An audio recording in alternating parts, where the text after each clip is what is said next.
শুধু আপনাদের কাছে এটুকুনি বলতে এসেছি যে নিশ্চিত থাকুন, টাটাও আসবে, বাটাও আসবে, রিলায়েন্সও আসবে, আদানিও আসবে, ইসরায়েল থেকেও বিনিয়োগ হবে,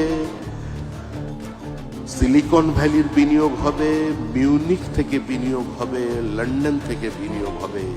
সারা পৃথিবীর শিল্পপতিরা, সারা পৃথিবীর অনাবাসী ভারতীয়রা তারা পশ্চিমবঙ্গে বিনিয়োগ করতে আসবেন।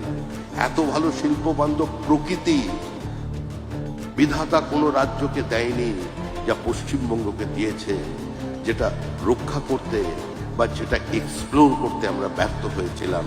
কিন্তু ব্যর্থতার দিন আর নেই।